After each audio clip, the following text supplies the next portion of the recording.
President Barrow calls for unity as Gambia marks 56 years of nationhood. South Africa resumes its COVID-19 vaccination program as health authorities approve Johnson & Johnson vaccines. And the Gambia government's plan to suspend public gatherings has not been welcomed by some Gambians. Well, these and more coming your way on The World Today.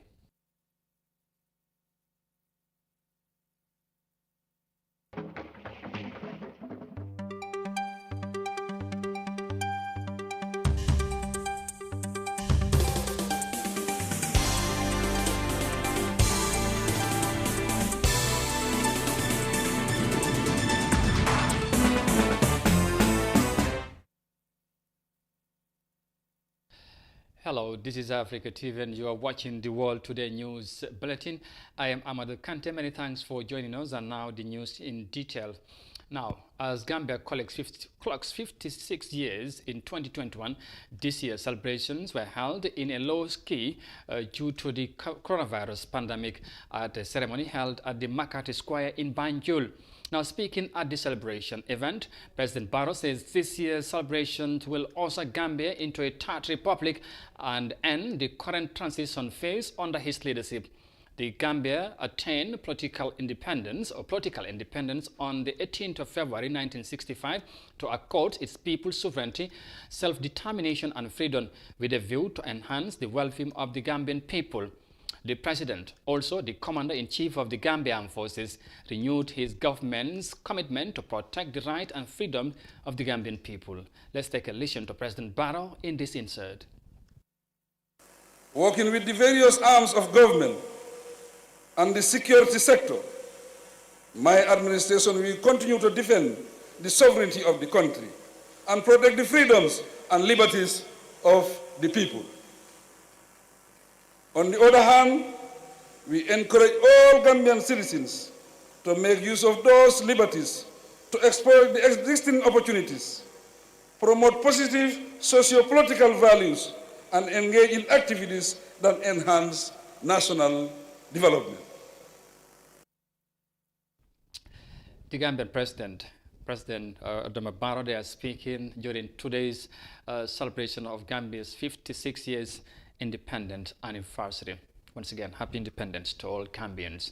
Next to Libya, because thousands of Libyan citizens took to the street on Wednesday to celebrate the 10th years anniversary since the ousting of the late country's president Mohamed Gaddafi in 2011. Well, Gaddafi became the de facto leader of the country on the 4th September 1969 after leading a group of young Libyan military officers against King Idris forced in a bloodless coup d'etat.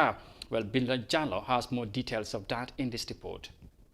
Post-Gaddafi, Libya has remained a battleground, both on the terrain and in politics, between a myriad of rival militias and political factions operating with impunity. However, thousands of Libyans came out on the street of Misrati to commemorate the 10th anniversary of Gaddafi's overthrowing after being in power over 4 decades. Misrati gained worldwide attention during the uprising as the battleground between Gaddafi's loyal troops and anti-Gaddafi rebels who held the city. The government of the National Accord was founded in 2015 under a UN-led agreement and is led by Prime Minister Fayez al-Sarraj. But efforts for a long-term political settlement have failed due to a military offensive by militias loyal to Libyan warlord Khalifa Haftar. Al-Sarraj's internationally recognized government has been battling Haftar's militias since April 2019 in a conflict that has claimed thousands of lives. Despite the continuous political differences in the North African country, there is renewed hope this year after Mohamed Yunus Menfi was elected as the country's interim president to govern the state until general elections organized on 24th December 2020. Reporting for iAfrica TV, Binta Jallo. Libya celebrates 10 years anniversary since the ousting of the country's late president Mohamed Gaddafi. Next, we come back home because the OIC Gambia secretaries and its partners including the Department of Physical Planning, Department of Lands and Survey, and the National Road Authority, have begun a property assessment and evaluation exercise along the Batin-Hardin Highway and other identified 50 kilometers urban roads within the Greater Banjul area. The exercise commenced on February 1st, 2021, and is expected to last for a 3-month period, according to a statement from the Secretariat's office. The objective of the assessment exercise is to identify properties that will be affected by the road construction project and acquire more information relating to landowners to ensure that the proper expropriation process is followed, the media release added. Accordingly, the OIC Gambia Secretariat and its partners solicits the cooperation of the public, particularly beneficiary communities. Next to Rwanda now, because the trial of Paul Rusesabagina on Wednesday began in the country's capital, Kigali, after he was accused of terrorism, arson, kidnapping, and murder crimes. Well, the accused, also famously known as the protagonist of the film Hotel Rwanda, could be in jail for 25 years if found guilty, but he denied all charges, saying he had never been involved in any act of violence. Omar Ahmad Toure has more details of that in this report.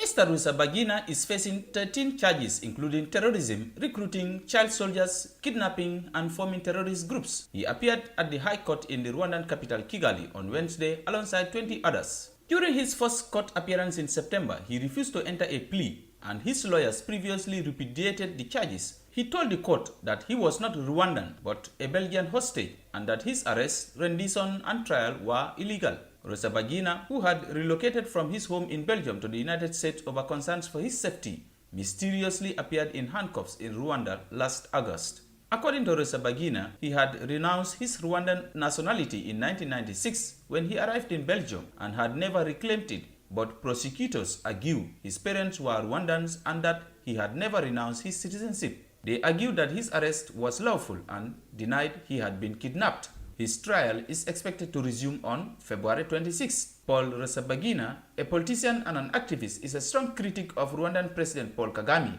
and he is said to have saved hundreds of refugees during the 1994 genocide in Rwanda. Hotel Rwanda, a film set during the Rwandan genocide in 1994, followed Mr. Rusesabagina's effort as a hotel manager and an ethnic Hutu to convince military officials to secure a safe escape for about 1,200 people who sought shelter at his 5-star Mill Collins Hotel in Kigali. The Rwandan Civil War was fueled by President Habyarimana's assassination on 6 April 1994. The genocidal killings ensued when soldiers, police, and militia executed key Tutsi and moderate Hutu military and political leaders. In just 100 days, about 800,000 people were killed in Rwanda by ethnic Hutu extremists. For iAfrica TV, I am Omar Ahmad Toure. And from the report there by Omar Ahmad Toure, we will now take a break and come back shortly with the remainder of the story. Stay with us, we'll be right back. The pride we take in our brand, the work we put into constantly change the landscape and elevate real estate in the Gambia, it's compared to none. From inception, our goal was to add value to the beautiful Gambian landscape. That's why we are proud innovators of community estates. Kololi Sands is an exceptional piece of work, tailored for ultimate convenience and luxury, to bring you an element of finesse that is rare but unique in its own. This is also our pride and joy, and we welcome you to the exquisite beauty right here in Kololi and right here on the waterfront. Kololi Sands, feel the ocean breeze at your doorstep.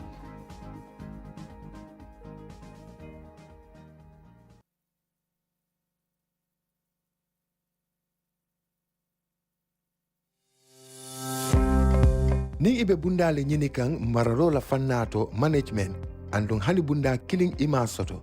Sibe college anin karan dinkira kotangol minul be Gambia banko kang ka funding kel karandi management la minul nenema karang warang ya certificate soto. Dolu mini ye management karango kumfa isitanole yela lafinna dokuwol soto wol kono doli e fansum business o le fango kumasi ning isulata yamarola ila karango banding kola ning karambungol minul be lo ring ila karandingol la nyato tala be tentenale ke yamar wo kono ibe dokuwo nyini la nyamen aning ni bitala interview dula fuite be kafuru molle kono mine ya mira ko ni manta bakwe ite kutute lano imuna fang wakawal.info/gambia daming ise kibar senungo soto e nyanta sila koyringol minul tala katama kata bantala bankol kan warang isulata karango doku soto anin julaya Gambia banko kan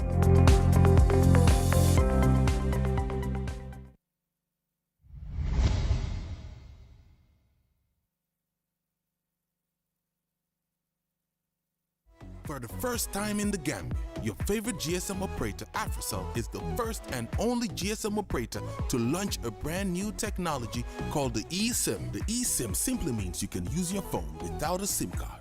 Do you have an iPhone 11, any of the iPhone X series, a Google Pixel 3, or any new phone that supports the e-technology? Then walk into any Africell customer care center and activate your eSIM today. With your virtual Africell SIM, you can use more than one number without having a physical SIM card in your phone. Enjoy this brand new technology for the first time in the Gambia, brought to you by Africell. eSIM, your phone without a SIM card. For more information, please call 111. Where Africell goes, nobody dares to follow. Welcome back, and you are watching the World Today News Bulletin on Africa TV, and now to the rest of the stories. Now, after the government announced it will suspend all public events and other forms of public gatherings in the country, effective 8th of March 2021, Africa TV's Ndei Cecil went out to sort the public reaction on the latest announcement, and she filed in this report.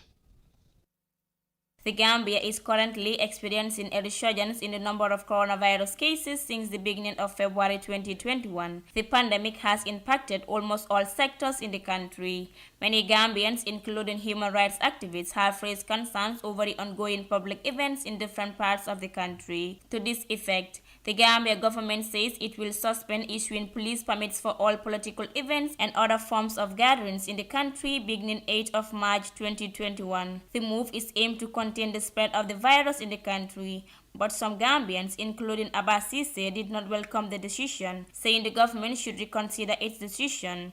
He says they should have informed the public prior before imposing such regulations. President Barrow should reconsider his decision again. This new regulation of stopping people from ceremonies and programs is impossible. In fact, he should have first talked to the public about his regulation before taking any action, because you cannot ask someone to sit at home without giving them anything. Barrow is our president, but he is doing something that Gambians are not happy with. We are pleading to the president to help Gambians because we are tired.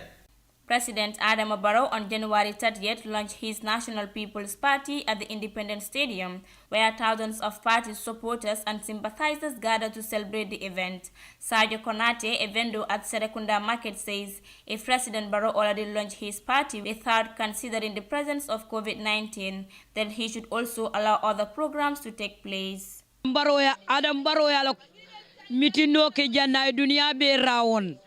President Barrow went out for a nationwide tour. He launched his party with the presence of COVID-19, and he now wants to suspend public gatherings. This country belongs to all of us. We were all born here, and we are all equal. If you ask people to sit at home, then I think you should give them something to eat. Also speaking to iAfrica TV, Bakari Kamara says political events should be allowed to go ahead, arguing that it has nothing to do with COVID-19.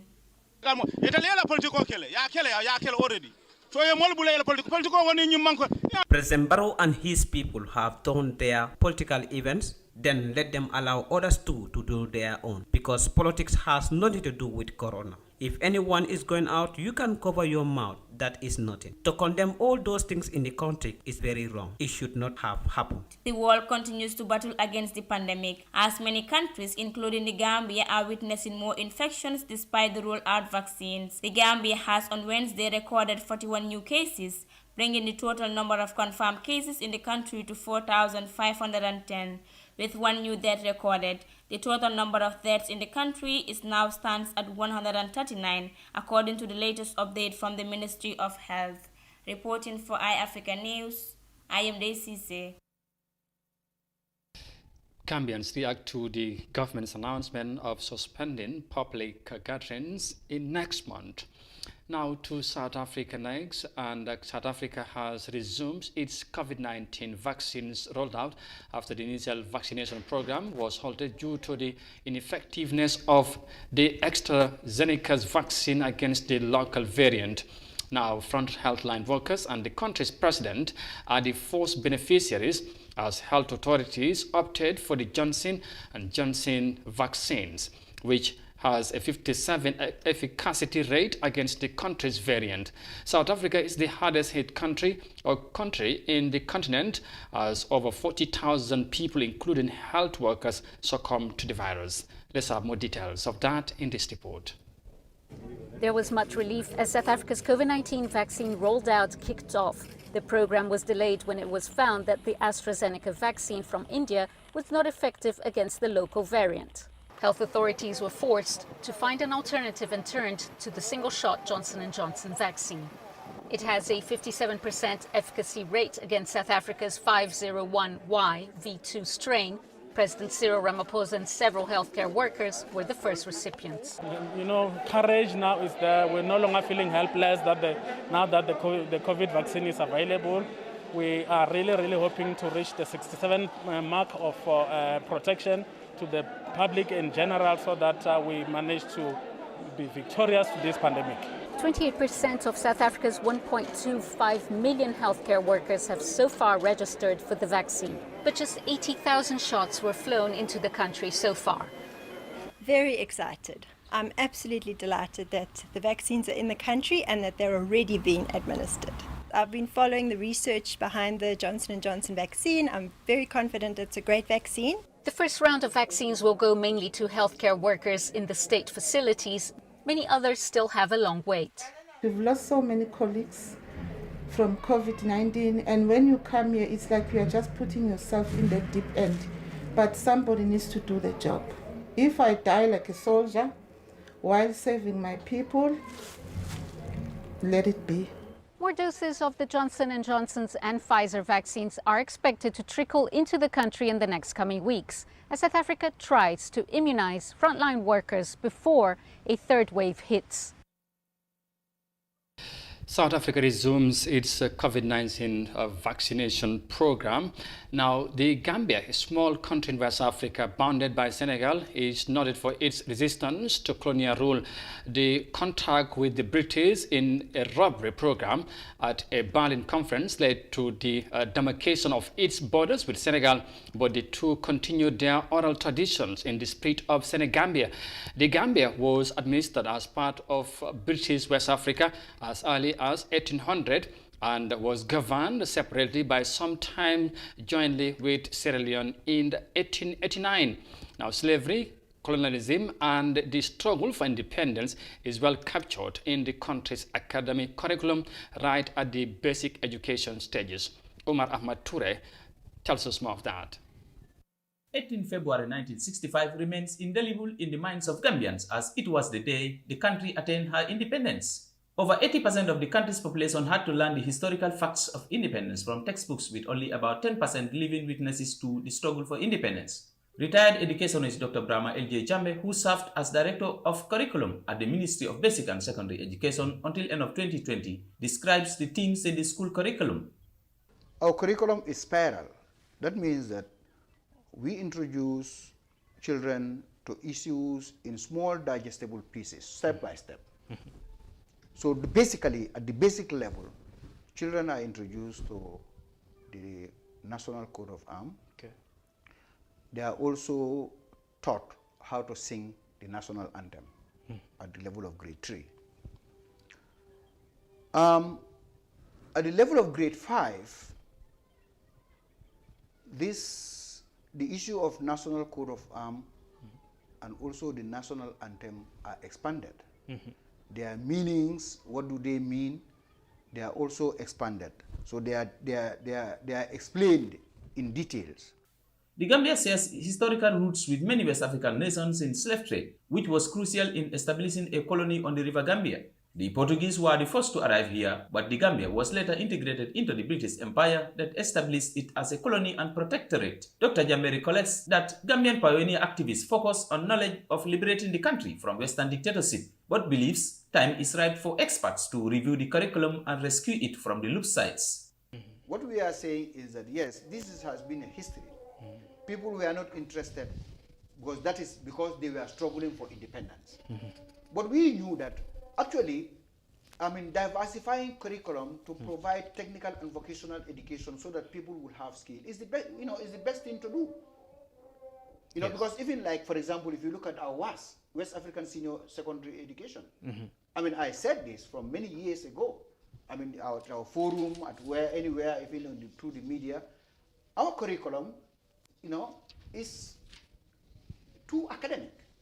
The late Sadauda Jawara took up leadership right after the fall of colonial rule until former President Yahya Jammeh seized power in a bloodless coup in 1994. As current President Adam Barrow serves his coalition term, the country remembers the heroic work of its founding fathers who stood against colonial invasion to liberate the smiling coast of Africa. For iAfrica TV, I am Omar Ahmad Toure. And of course, Omar Ahmad Toure reporting there on the Gambia's education system as the country marks 50 years of independence. Of course, earlier on, at a ceremony earlier on held today at the Makati Square in Banjul, presided over by the President of the Republic, President Adam Barrow. And with that, we finally bring this news bulletin to an end. But for more details on this and other stories, as always, you can visit on our website on africa.tv. But for now, though, many thanks for the pleasure of your company. Thanks for watching. Stay safe and bye for now.